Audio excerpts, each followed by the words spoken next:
Hi, everyone. This is Jason Bierk of Wall Street for Main Street. Welcome back to another Wall Street for Main Street podcast interview. Today's special guest is a first-time guest, but I've been following his work for many, many months now. I see him all the time on Fox Business and other business television shows. He's on there almost every day. He has daily videos on the market and economic videos Monday through Friday. He's an economist at the Heritage Foundation, a senior fellow at the Mises Institute, and a former economics professor in Taiwan. He's traveled all over the world. Peter St. Onge, thank you for joining me. Thanks for having me on, Jason. So, Peter, we're recording this interview on Wednesday, June 12th, 2024. The gold price is at $2,324. It's corrected a little bit. Today, we had the consumer price index, the fake CPI numbers, or as I call CPI, or changing propaganda index. The Bitcoin price is at $69,000, give or take. I want to get your thoughts on the state of the real economy with inflation and government spending. Do you think that the Fed is trapped because of the real inflation rate and how much spending DC is doing? Yeah, I think that's absolutely where they are. They, in theory, they manage the economy. Originally, that meant managing just the price of the dollar, right? That was the solemn oath they gave when the Fed was founded in 1913, was that they were going to safeguard the dollar. That got thrown overboard due to political pressure from Congress. And so then their next act was we're going to finally balance the needs of protecting the value of the dollar and artificially boosting growth. So the so-called jobs mandate.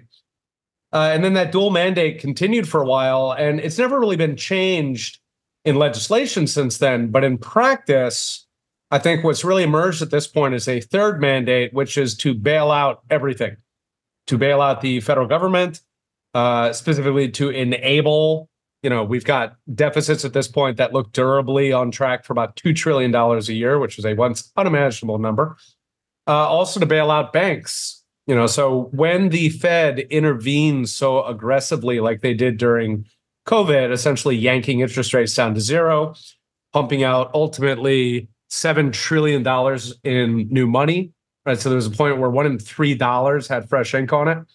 And then when inflation did take off, they slammed on the brakes, bodies flying through the windshield. They had the most savage rate hikes since the 1970s. So when you do that kind of whiplash, you're going to have a lot of collateral damage. And, normally you would expect to see that in the bond market. You would expect to see that in banks, especially community banks, which tend to be a lot weaker. And we started to see that last year. So March of 2023, we got a whole series of bank collapses. And what the Fed and Treasury did is, in contrast to 2008, where the banks started falling and then they had to come hat in hand and beg for handouts in Washington, which of course they got because they're very good at political donations. This time they didn't even have to ask for them, right? It's like, they opened their junk mail and here you had a bunch of offers from Yellen and Powell. So Yellen specifically couldn't say it out loud because that would have triggered a number of collateral requirements. But Yellen essentially made it known that every single bank account in America would be covered, which is pretty shocking. That's effectively the taxpayer taking on $24 trillion in liabilities, which is pretty close to the size of the original national debt. And then, of course, Powell came out with the, the BTFD. They had this facility where banks could just sort of make up what they thought collateral was worth, and then the Fed would give them sweetheart loans on it. And again, that was something where, he showed up and said, I think 100 billion is probably a good number to start with. But again, it was, sort of telegraphed, like the banking community understood that number would go up to as much as they need. It would go up to trillions and trillions if needed. So the point is that at this point, we have this sort of pre-bailout. Right. They don't have to ask for it anymore. You don't get Occupy Wall Street protests. You don't get Tea Party protests because they don't have to ask for it. They lobbied it into the machinery and they cloak it. You get a press conference where Yellen starts droning about the FDIC. Most Americans' eyes glaze over. Powell starts talking about the liquidity facilities and, he throws in as much jargon as he can. And again, the average voter's eyes glaze over, which I think is, part of the role that people like you and I have is to sort of stand up and say, wait a minute, guys, this is not a lending facility to ease liquidity. No, this is a frickin' bailout. You are taking money from the poor and you are handing it to the rich because they donated it to you. But yeah, that's really where we are at this point, is that I think the bailouts, the irresponsible financial decision makers, both in the federal government and in the banks, they are effectively driving the Fed, which means that they are driving the economy. The Fed cannot make rate decisions or monetary decisions without first checking what the impact is going to be on the bankers and on the federal government, both of whom, in various respects, are ultimately its masters, not the people. So these bailouts, the wealth redistribution, the asset price inflation, are these all symptoms of the Cantillon effect? Yeah, that's exactly what they are, right? So, the way that the Fed creates new money, it doesn't dump it out of helicopters. That's the Milton Friedman metaphor. So it does not actually have helicopters throwing it out on the street. Rather, it issues new money through asset markets. And so that means that it is effectively increasing the price of any asset. So that would include a house, stocks, bonds. And of course, the biggest beneficiary of that by far is the federal government, who gets to borrow money very cheaply. And the next after that is Wall Street and rich people in general. So those people, sort of visually, it's like you have this giant pipe with all this money gushing out of it.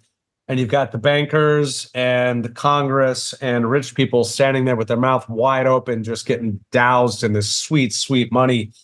And then way down, trickling off towards the gutter years later, as it goes down the street full of mud and dirt, you've got the regular people sitting there trying to scoop up whatever they can. And we've been seeing that, right? So early on, when this flood of money came out starting in 2020, inflation ran way ahead of wages, right? And I think it was something like 8%. There was about an 8% gap where inflation had galloped that much far ahead of wages. And afterwards, so really in the past 2 years now, wages have finally been catching up. Well, that's, down there scooping out of the gutter, right? They're finally getting a little bit of that inflation several years delayed.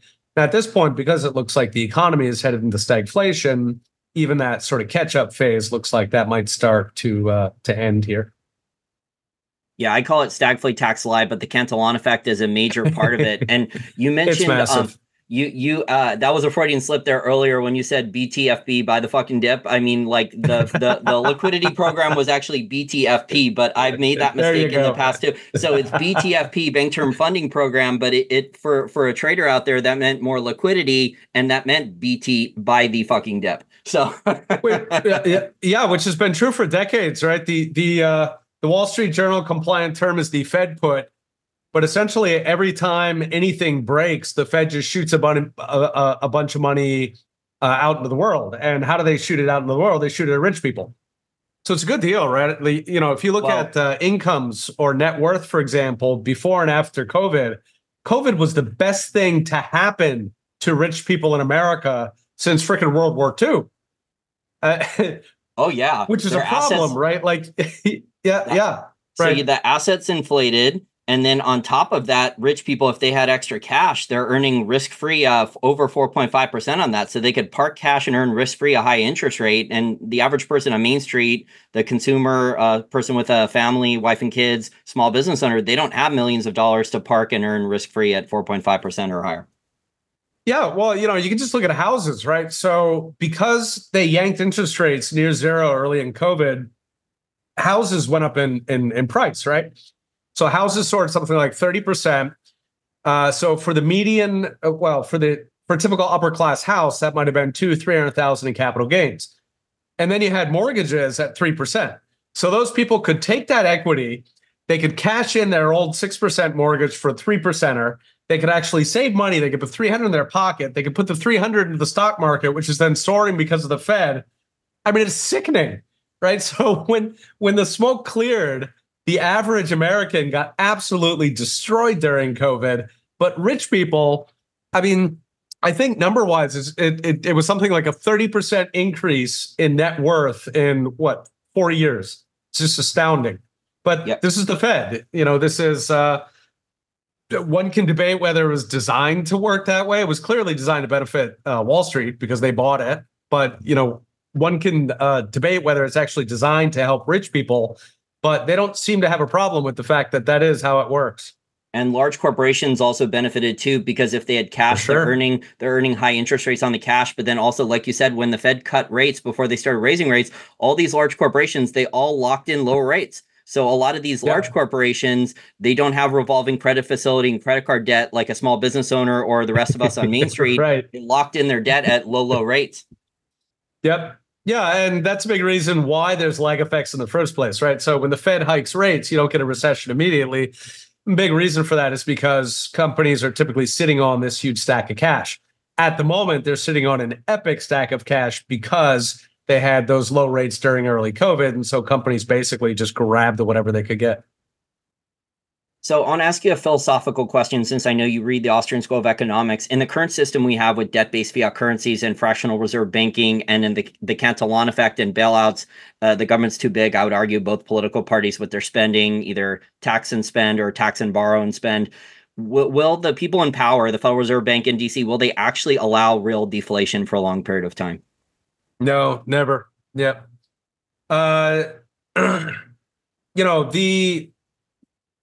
I think if you kind of dig past the smoke and mirrors and the lies and the propaganda, fundamentally the purpose of a central bank is to create inflation, and then the sort of quid pro quo for that, right? Government is essentially licensing counterfeiters. Okay, so counterfeiters like to print money. That's the entire point for them. And then the quid pro quo, what they give back to the government, is cheap financing. Right, and that has always been the central bank bargain, is that some organization will show up and it'll finance federal debt, and in exchange, it will get a counterfeiting license. This is true of the Bank of England, which is the proto sort of modern central bank, the Bank of Sweden, right? The French, the Banque de France that fell apart in the John Law scandal. Okay, every single one of them, that's been the deal. Inflation for financing federal debt.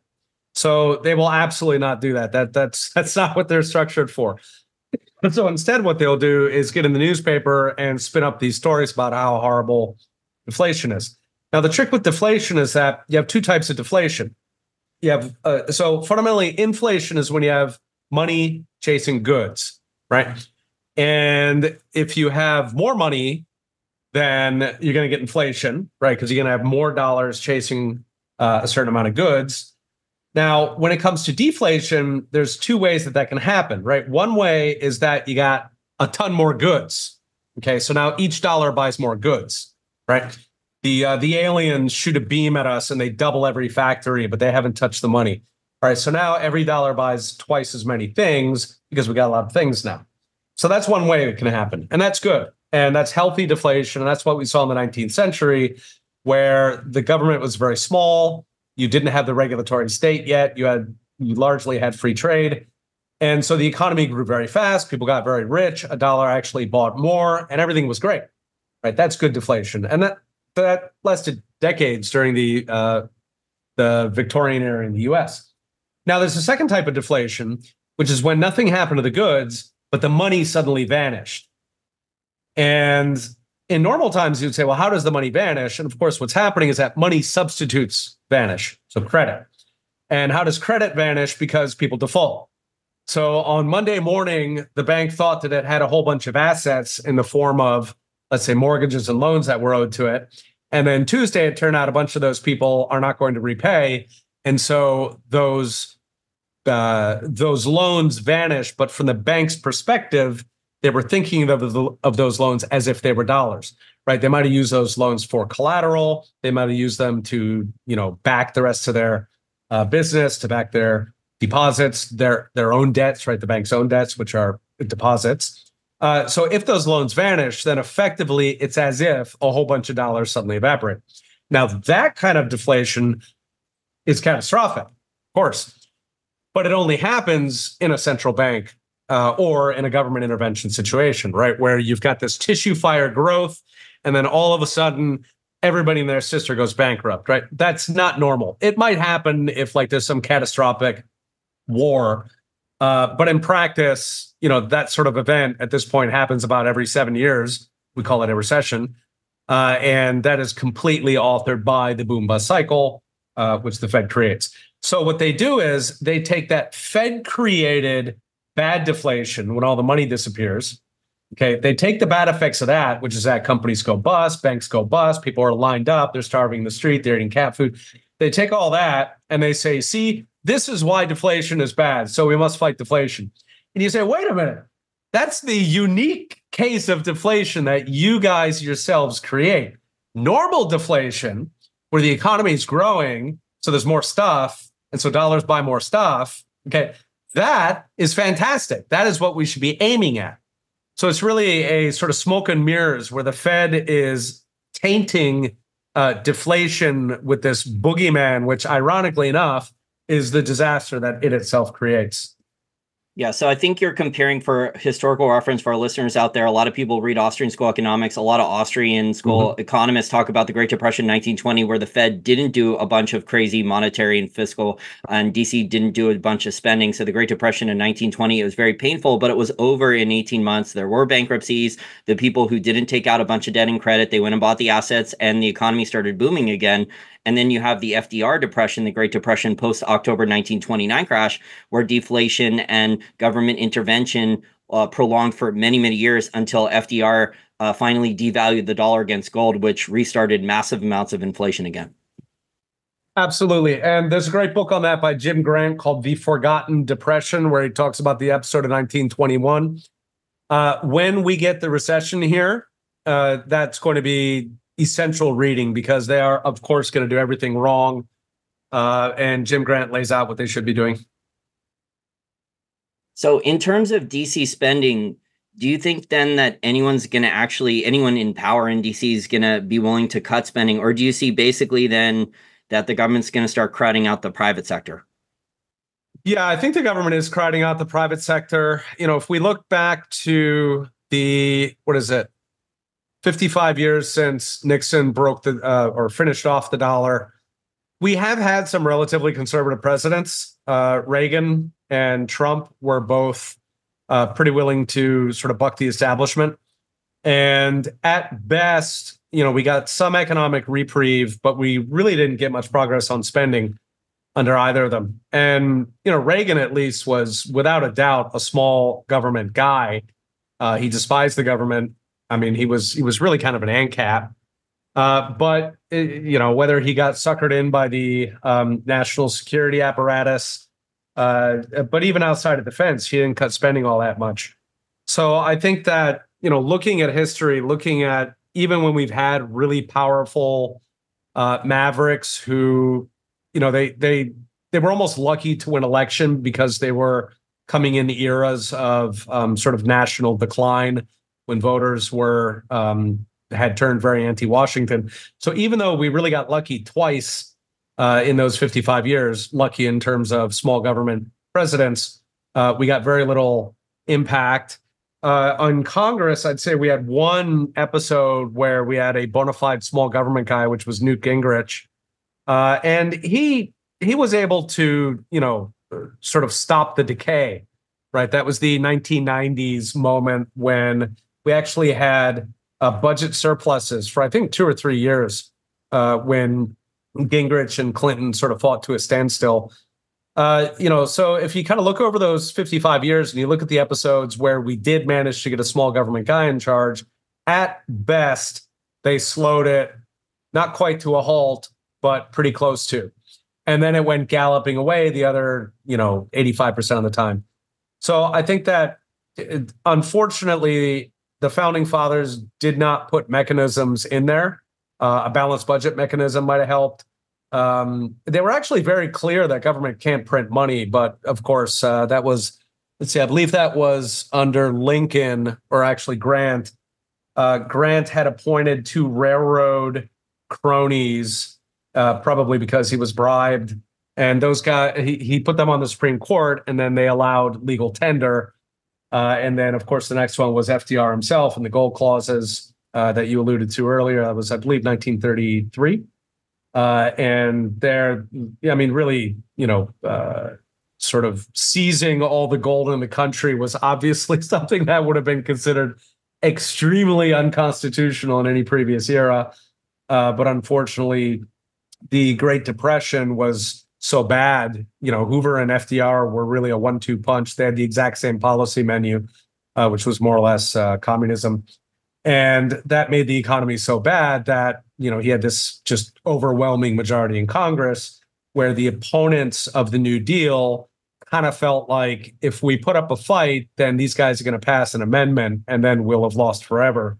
So let's just kind of pretend not to see it. And that gave us what's today called the Constitution in exile, certainly on money, where our entire monetary system is obviously unconstitutional. The way the Constitution works is that a power has to be specifically delegated, it has to be spelled out. And if that power is not spelled out, then the government is not allowed to do it. The federal government is not allowed to do it. And as far as money goes, the only powers the government has is to make gold or silver money and to assure that a coin contains what it claims to contain, right? Like a 1 ounce gold coin contains 1 ounce. At the time, that was termed as regulation, as in make regular. So every 1 ounce coin has 1 ounce. That is the only thing the government's allowed to do. The Federal Reserve is illegal. Legal tender laws are illegal. All the rest of it is illegal. But unfortunately, this is how the power system works, is that it's not going to fix itself. It's not going to reform itself. It's kind of a fundamental problem of a constitutional system, is that somebody has to run the courts, right? When there's a dispute between the people and the government, somebody has to judge in that, and exactly who's going to, right? The people, what exactly would it look like if the people are to judge? The closest you can get is an election itself. But unfortunately, the way that works is that you've got to have some sort of major crisis. And when there's a major crisis, then yes, you get some political entrepreneur who comes in and says, for example, let's go back to gold so the bastards can't do it again. But unfortunately, you do get the crisis in between there. And so there's a lot of collateral damage. Well, you have a lot of people in Congress now, at the state level at least, and a few at the federal, that are suggesting that gold and silver, physical gold and silver, don't get taxed anymore. So I would like to see the capital gains taxes either drastically reduced, the same as stocks, where you can buy and hold physical gold and silver and you can lock in a low tax rate, or eliminated entirely. Yeah, that'd be an excellent first step. And then the next step would just be to take all the gold that the Fed has and redenominate that. So what our gold price is 2,300 or something at the moment, so that you can actually take your dollars in and you can take the gold out. And then if the Fed goes bust and it runs out of gold and it has to shut down, that I'd be all for as well. That would at least stop the inflation. But yeah, anything we can do to move gold back towards the system. Murray Rothbard, by the way, wrote an essay where he's describing what I just mentioned just now, but he sort of goes through the dynamics of it. And it's simpler than it seems to go back to gold. So we could do it, but unfortunately, I think there's got to be a crisis in Washington before voters are ready to even consider that kind of thing. Especially if there's a free gold price and there's not paper price manipulation with gold over futures contracts, and the gold price, let's say, goes to 5,000 or more. Right. I think there could be plenty of gold supply at higher gold prices. Yeah, well, you just come out and you say that you can trade your dollars for gold at $2,300 an ounce. You write out a specific number, and then at that point, the Fed's got to defend its gold. It's got to defend the price of the dollar, because if it gets worse, then people are going to come and take out all their gold, and at that point, the Fed will be out of business. So that would essentially, it would actually be shockingly easy to do.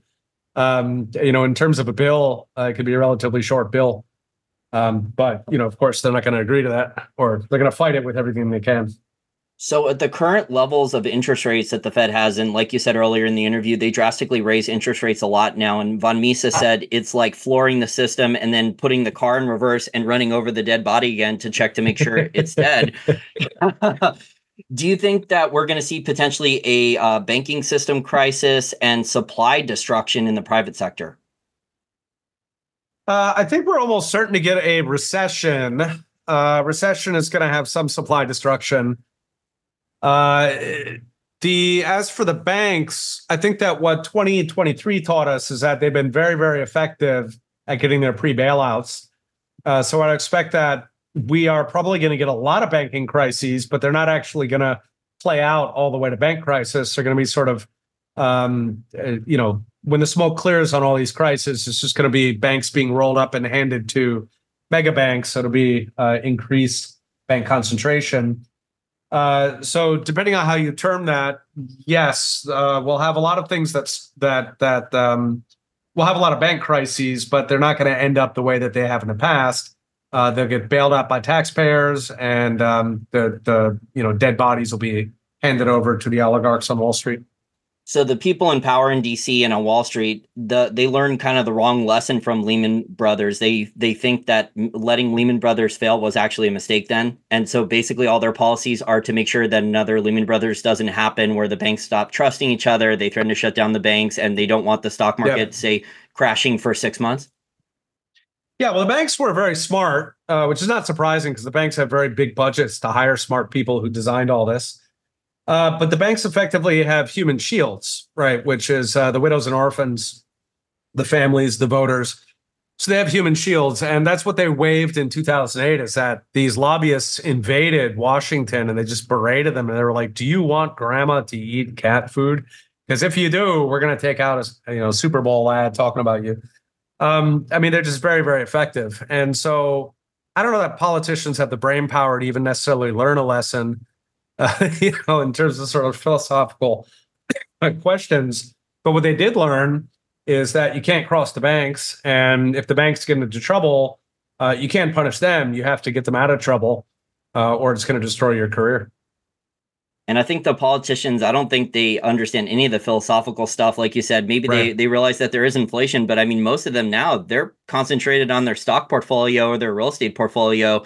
They're making stock trades like insane levels of stuff. They're outperforming hedge fund managers now routinely. Yeah, it's pretty impressive. I mean, it's impressive that we have the finest stock pickers on earth in Congress. But yeah, Nancy Pelosi, for example, has just been an epic investor. And of course, that's because they're all trading on insider information, right? Which is legal. It's completely legal for Congress to trade on insider information. There's a guy, Mark Warner, the Senator Warner on Virginia. I mean, the guy's like I don't know if he's a billionaire, but he's a 100-millionaire, one of the richest guys in Congress. And he essentially had the inside dope on cell phone licenses way back in the 90s. And he printed money based on the inside dope he was getting working in Congress. It's completely scandalous.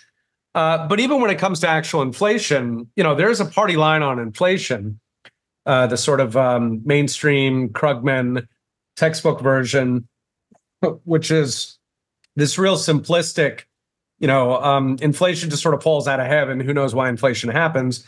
And then they look at the results part where they'll say, well, oil prices went up, or wages went up, or, whatever. Used cars went up because there's emission standards or something. So in other words, they're just looking at the sort of supply results chain. Of it. It's supply chain, exactly, temporary. Right. It's temporary, transitory supply chain problems. Bingo. Right. Yeah. There was a boat stuck in the Suez Canal. So they just look at these things. And, of course, there's always stuff happening, right? You have something going up. Lettuce is going up because there's a lettuce flu in California. Who knows what? And so they just sort of crank out these stories about how inflation is being driven by, of course, when you translate that stuff out, it's greedy workers, greedy companies, I don't know, Arab countries invading Israel. You've got just all kinds of interesting headlines that distract from the fact that, when you zoom out, all of those individual price drivers, that's like squeezing a balloon, right? If you squeeze one part of a balloon, another part of the balloon pops out, okay? If there's a fixed amount of money, right? If the money supply is not growing, then if oil prices, for example, double because of the Arab oil embargo, then that means there's going to be less money available for other things, and so other things will be cheaper. Okay, so if the money supply was fixed, you would have no aggregate inflation. Some stuff will go up, that would pull money elsewhere, and then those things will go down. That's not what happens, right? What happens instead is that you have aggregate inflation. The only way to get that is printing money.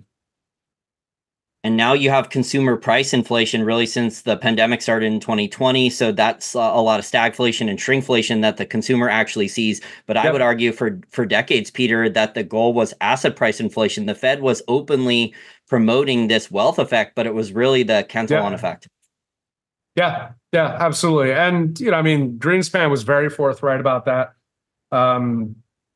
That's really been the mantra on Wall Street. And they don't I'm not sure that they're motivated necessarily by income inequality, but yeah, they are amazingly indifferent to the income inequality that drives.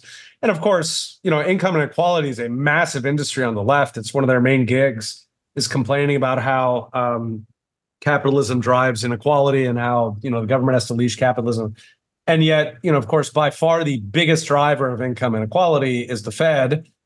We would love to shut it down. We could join hands and make it happen, but for whatever reason, probably because the left is economically illiterate and because their leaders are bribed by beneficiaries, it's not happening.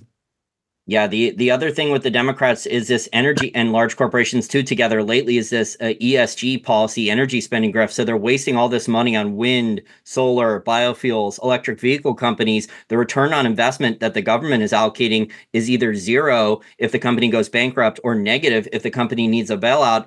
But on Main Street for businesses and industries, the consumer wants cheap electricity. We need stable, cheap electricity to run our businesses, for our homes, for the internet, and for growth.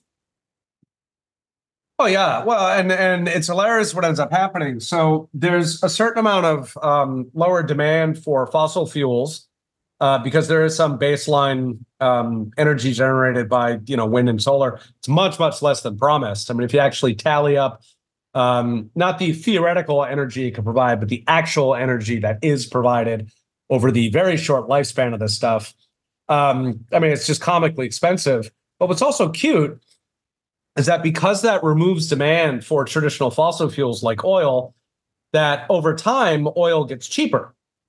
And in theory, maybe we could benefit from that. So we could use more oil since it gets cheaper over time. But instead, that's all going to accrue to companies that reject the whole global warming thing. So places like India or China. So it is a massive handout to countries that are not drinking the global warming Kool-Aid. But yeah, I mean, if you zoom out, even, on the sort of claim that it is necessary for saving the earth. So these renewables across the board, they are not, they're intermittent power, right? Sometimes they work, sometimes they don't, either because it's nighttime or because the wind didn't blow or because the wind is blowing too hard or because it's really cold. And so the windmills can't turn.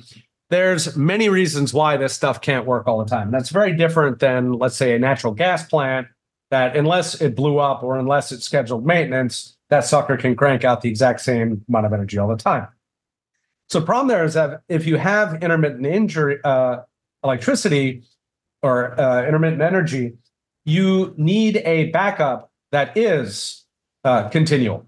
And so effectively, it's sort of like you have a kitchen in the house. And so you say, okay, for the environment, I'm going to go ahead and build a second kitchen in my backyard. I can't use that all the time. I can't use it at night. I can't use it in the wintertime. I can't use it when it rains, but it's smaller. Okay, so now you've got two kitchens. Both are completely functioning. Right? You got to keep the kitchen in the house because you can't use the other one all the time. It is comically bad for the environment, right? If you sum up the carbon footprints, not only of the oversold renewables that work, 10-15% of the output that's promised, but you put on top of that you have to build. You have to maintain these two kitchens. The windmills last for, something comical, like 7 years or something. And then, each fan is like the size of a city block. These things are filling up, landfills in South Dakota. The whole thing is just, it's just horrific, even for the environment. Even if you set aside what it does to electricity prices, which is double or triple them, just for the environment, it's an absolute catastrophe. Well, also for wind, solar, and electric vehicles, you need a lot more copper. And for wind and solar, you need rare earth elements, and you have to go mine those. Yep. And it's not environmentally friendly mining and separating out rare earths. Yeah. The mines are horrific. They're generally located in countries that have very little environmental protections. In like some Congo mine that's using child soldiers, they're not worried about the emissions or the tail off.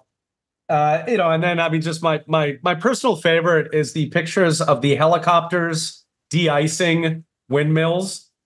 So if you just sort of stand back and imagine the carbon footprint, the environmental impact of having a giant bucket on a helicopter full of de-icing chemicals swooping up to spray your windmills. And there's like 500 windmills, right? So you got to sit there and spray each one so you can run it for 12 hours before you have to de-ice it again.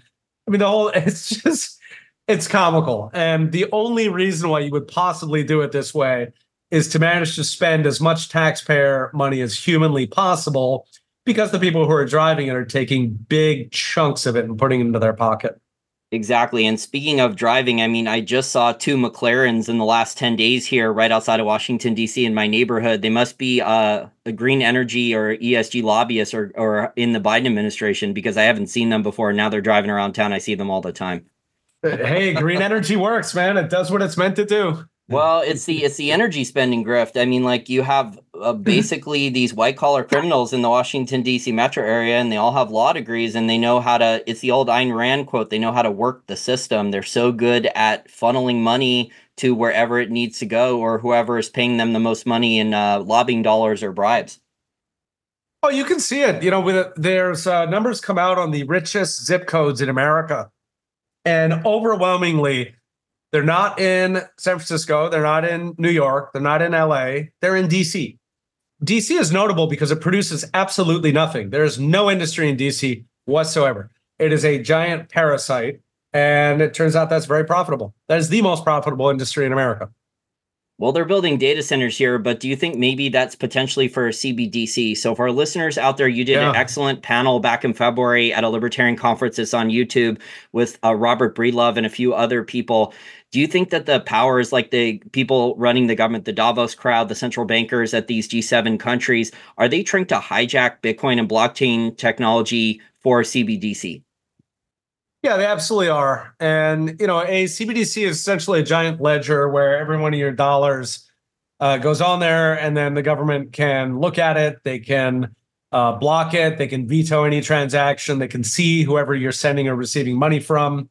It is a totalitarian nightmare. It's like COVID lockdowns, but for money. Once they create it, it's never going away. It's not going to be temporary like the lockdowns were so far anyway. We're probably going to have another round. But yeah, it's just an absolute disaster. They love it, of course. Voters hate it. Every time it's been polled, and this is cross country, this is in Europe, it's in America, something like 80 or 90% of voters don't want this thing. They don't want to trade the US dollar for a crypto token that's run by the government. Even just to put it in words, like who could possibly want this thing unless you work for the FBI, literally. But they are trying to push that. And they're going to use the same excuses they always use to try to get control over the banking system. They're going to say it's for tax evasion and terrorism, maybe child trafficking, whatever horrific crime they can find. Now, of course, they don't do crap about child trafficking because they're all busy chasing down J6ers. So apparently that's not really a crime at the moment. But that is absolutely what they do. That's their pattern. It's what they did on the Patriot Act. So they're going to try to do that again. Not only is that a sort of totalitarian nightmare. We saw what happened with the Canadian truckers, where the Canadian banking system was weaponized to essentially starve them out. They literally could not pay their mortgages, right? Like they were banned by their banks from paying their mortgages or, say, for buying food. Didn't Patreon and PayPal, so it was coordinated, right? Didn't Patreon and PayPal also shut them down? Yeah, they didn't want any trouble with the Canadian government in the future. So they weren't statutorily required to. The Canadian banks were, of course. But yeah, most money transmitting organizations obeyed just because they wanted to garner goodwill, which is, that's the hallmark of a fascist state, right? Is that the government doesn't actually control you, like in communism. It just guides you. And if you don't follow its guidance, then you're going to have trouble. Elon is experiencing that at the moment, where they're going after him for everything they can possibly dig up. They're basically giving him the Trump treatment. But right, if you don't obey the Borg, then bad things are going to happen. And so it's essentially communism in everything but name. And so a CBDC would take that a step worse, where at least the Canadian truckers, they can still go and buy a sandwich with cash. Right, that's the one exit, is that you can carry paper money around and the government cannot control that. Once you have a CBDC, there is no out whatsoever. You better have a buddy who lives nearby who can bring you a sandwich, because social credit is all you got left. Now, what's that?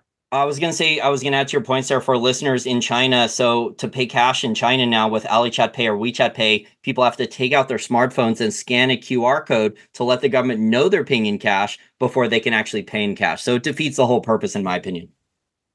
Yeah, right. It defeats the whole purpose of cash as a privacy bulwark, right? Now, they're pushing this totalitarian coin does a couple things. First off, it does benefit Bitcoin because Bitcoin, of course, does not work that way. You don't have to get a government's bureaucrat's permission to use it.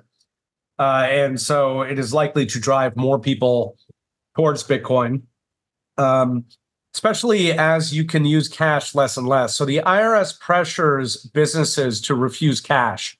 Essentially, what happens is that if you have a restaurant or a small store, if cash is too large a percent of your transactions, then the IRS considers that suspicious, and then they'll do an audit. Okay, so that's cute, right? So, for most restaurants who are not politically motivated, like they don't really have a dog in that race, they'll just say, okay, well, let's try and nudge people towards paying with cards so that we don't have any trouble, because they don't want to do an audit any more than anybody else does. It's like it's like going to the proctologist. So they have various methods to sort of ease people out of cash. And you've got some places like Sweden, for example, where essentially nobody uses cash. In Canada, almost nobody uses cash. I was living there for about 2 years. I think I used cash about 4 times. So they, if they ease us towards that, you get to a point where stores don't accept cash anymore. Now, if they've got a CBDC, then obviously they'll try to ramp that up and they'll try to chase out cash again, because tax evasion and child trafficking and terrorism, sort of the standard go-to excuses. And at that point, you have a completely totalitarian financial system where they can control your spending the way that they could control your speech before Elon, for example. And then, you've also got collateral issues beyond that, just that once you've got people locked in, once everybody's dollar is just on a giant spreadsheet that the government runs, there's a number of things you can do. For example, you can lock people into failing banks, right? You can stop bank runs by simply forbidding you to take your money out. You can also impose negative interest rates. So you can essentially say, look, we got an election coming up. I mean, they won't say that, but realistically, we got an election coming up. We need y'all to spend more. So the consumer spending jumps up. GDP looks good. So here's the thing. You either use your money or it's going to erode at negative 2% per month. Okay. China has already bragged about how they can do that with their CBDC. It is trivially, you just feed it in. You say, okay, take everybody's balance and take 2% off if they haven't spent X amount per month. The PhD economists. Let me add too that some of the PhD economists are already talking about proposals for adding a value-added tax. And with a CBDC, I mean, they could potentially just add a value-added tax or other sales taxes, national sales tax, other stuff without Congress even voting on it. Yeah, absolutely. Right. And that's, part of the problem with the Fed is that the Fed itself is sort of this hybrid creation. Like, it's not exactly a government agency. It's not exactly a private agency. For example, if you try to file a Freedom of Information Act request against the Fed, Heritage Foundation, we were looking into doing one for meetings with Sam Bankman-Fried. Okay, we were curious what the Fed was discussing with FTX. And we apparently could not file it because the Fed is a private entity. So I think this is interesting for most Americans because they don't think of it as a private entity. They think of it as a government agency, but apparently it's not. On the other hand, you've got the president appointing members, right? It's got this sort of hybrid existence, so that when it's convenient, it pretends to be private. When it's inconvenient, it pretends to be government. And so the end result is, right, because if it's private, then why do you have to obey anything it does? Why do banks have to obey it if it's a private organization? What's the authority? But then, on the other hand, if there are activities that would be normally unconstitutional for the government to do, the Fed can say, well, sure, we're not the government. We're a private organization. We can do all kinds of things, just like Silicon Valley can censor.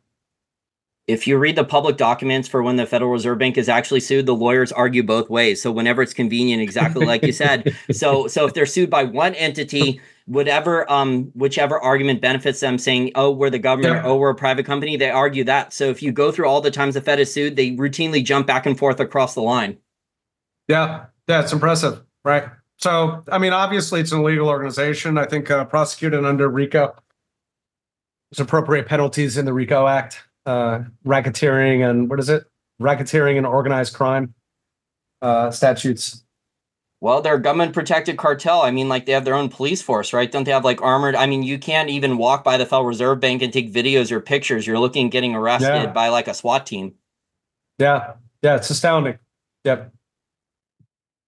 So as we wrap up here, do you think that we're going to see continued behavior that's going to kind of force people into asset price inflation with the YOLO FOMO attitude, and that the name of the game is what, stagflate, tax lie, or some variation of that with intentional asset price inflation because the government really cannot afford deflation. They can't tax deflation? Yeah, I think they're stuck in a spot where they really can't allow deflation. Not only do they not want to, but it's stabilizing to the system, to the banking system. And that appears to be their number one concern. So I think that it is inflation as far as the eye can see. The next recession, it'll probably look like 2008, where we might get some short bouts of deflation as the economy crashes harder than they print money. And then at that point, they're sort of backed into a corner because if inflation is still running, then they're reluctant to put their foot too hard on the accelerator. So in other words, to cut interest rates, to do too much quantitative easing, meaning to go out there and buy assets with freshly printed dollars. So they might be more constrained than they would normally be. But that also depends on how bad the recession is. So if the next recession is real bad, then we essentially get COVID rules, which is that, if the economy is doing badly enough, they'll print whatever it takes. As I mentioned in COVID, it was about 40% monetary growth over, I believe, about a 2-year period, which actually that was about twice the pace of the 1970s. It was really unprecedented since, I believe, Abraham Lincoln. So apparently the new rules we have are that, currently we have stagflation. If that gets real bad on the stag side, then I believe that'll be turned into inflation. If that gets turned, if on the other hand the inflation takes over instead, then they're going to have to pull money out of the system, and then we get a slower economy, so the stagnation. So really, I think at this point a tug of war between stagnation and inflation, where whatever the Fed is going to do is just pushing the economy towards one or the other. And you mentioned the money supply growth for the US. I mean, that's not even counting all the other countries like Japan, the European Union, the Bank of England, China, which also did enormous currency creation in the last 5 years, too. So there's many, many trillions floating around out there. Now you're starting to see the other central banks in the G7, the Bank of Canada, and the European Central Bank start to cut rates. So that's going to add liquidity to the system, too, and kind of defeat the purpose of what the Fed is doing. You could see even more asset price inflation and flight capital come here to the US, similar to prior to the October 1929 crash. I think you absolutely could. And that's what kind of makes it interesting when we talk about the future of the dollar, is that most other currencies in the world are even worse. They're poorly managed. I think it's quite likely that as fiat sort of marches towards the cliff, I think there's a very good chance that the US dollar actually gets paradoxically stronger, that it pulls in demand, sort of walks by the corpses of these other weaker currencies on the way there. And then you get this kind of final Ragnarok where, all of this currency demand is concentrated in the dollar.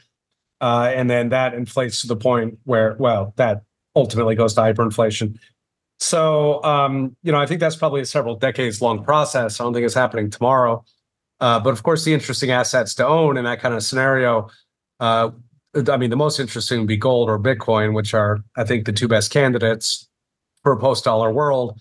But really anything hard. There's a great book, When Money Died. I believe it's by Sullivan. You may know the author. At any rate, he talks. Is it Ferguson? Yeah. Thanks, Ferguson. I knew it was an Irish guy. But yes. Is it Neil Ferguson? Adam Ferguson. I think it's Adam Ferguson. There's Dying of Money by Genzo Parsons and When Money Dies, I think, by Adam Ferguson, I think. Yeah, Ferguson's book is fantastic. Gives a lot of detail, sort of lays out what happened during the Weimar hyperinflation in Germany. And what's, to me, most striking is that early on in the hyperinflation, people were not talking about rising prices. They were talking about rising stocks. Okay, because remember, like, the stock market is a thing. It's, every stock represents a company with workers and brand name and distribution channels and all this. It is like a real thing. And so just as bread prices were going up, stock prices were also going up. And so, I think like a lot of investment advice that surrounds inflation sort of assumes that stocks are just going to collapse and be worthless. I mean, when you get a recession, yes, stocks typically fall about a third. But if we're talking hyperinflation, a third is nothing. It doesn't matter. It's like a rounding error. Well, I like mean, everything goes up. Well, Yeah, the stock right. market in like Zimbabwe and Argentina and Venezuela, in nominal terms, it went up a lot, but in terms of their actual real inflation rate, it drastically underperformed, right? Oh, absolutely. Right. Yeah. Well, and that's an interesting point, right? If you look back at Argentina and Brazil, for example, so I think most of the 80s, they were hyperinflationary, part of the 90s. And, they didn't starve to death. I mean, the economy functioned reasonably well. I lived there during some of those periods. Things more or less functioned. So I think if we're coming into a hyperinflationary world, or anyway, just a higher inflation world with, maybe 20% annual rates or something, I think it is important for people to sort of go back and look through history, because it's not quite as simple as you have to own gold or you're starving to death. Okay, there are real estate, stocks. Just don't buy anything that's denominated in the currency, right? No bonds, no currency. Or saving in the currency. Yeah, holding like Argentinian pesos for a long period of Right. time, or yeah, don't hold the currency for a long period of time. Don't hold the currency. And on the other hand, there's another piece of advice that a lot of people get, which is from the Great Depression, which is don't hold debt. Okay, but that is false. that's that's from a different age. Like the Fed is never again going to allow deflation the way that it did early in the Great Depression. Okay, so actually, advice is borrow as much as humanly possible. When Bidenflation took off, we bought everything we could with debt. We were like, how much debt can we possibly borrow? Max it out. We got the most expensive house we could find. Well, across the board, borrow as much as possible. So if you think that inflation is coming, borrow everything. I mean, buy your groceries on layaway, do it all, because your debts are going to erode faster than you pay them back. So there's a specific set of advice if you expect hyperinflation to come. But at any rate, setting all those kind of interesting micro strategies away. And a lot of those come out of the Ferguson book, by the way, right? He sort of goes through, because there were different periods in Weimar. There were periods of hyperinflation, there were periods of hyperdeflation as they tried to fix it with various new currencies. And it's kind of fun to go through and look at what the different strategies led to and how people could protect themselves during hyperinflation. Yeah, I was actually going to mention that there were deflation scares. So there was periods of time in the Weimar Republic where there was actually deflation scares, but something that's common to now is the speculation behavior. Back then there was like bucket shops and regular people who didn't know anything about the stock market, and they were gambling on margin debt. But now you're seeing like people trade on their phones with margin debt, like on the Robinhood app or on cryptos exchanges or Forex. So they're gambling on altcoins and meme stocks. Oh, for sure. And there's another book, speaking of books, which is really good for that, called Devil Take the Hindmost by Chamberlain.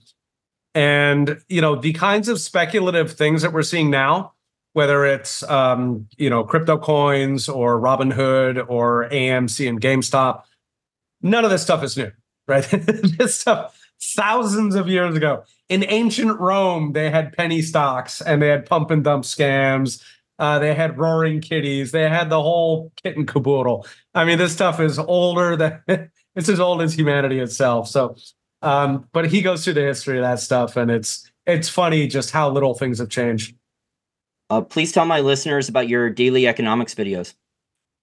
Yeah, I do daily videos on economics and freedom. So they're short, little 3.5-minute videos that just kind of sum up whatever's happening in the news related to economics and freedom, and they go up on X, over on Elon Musk's platform. They also post on YouTube. And I have a Substack at profsange.com and a website at petersange.com. Thank you so much for your time. I really enjoyed the discussion today, and hopefully you will be interested in coming back on. Yeah, definitely. Thank you, Jason.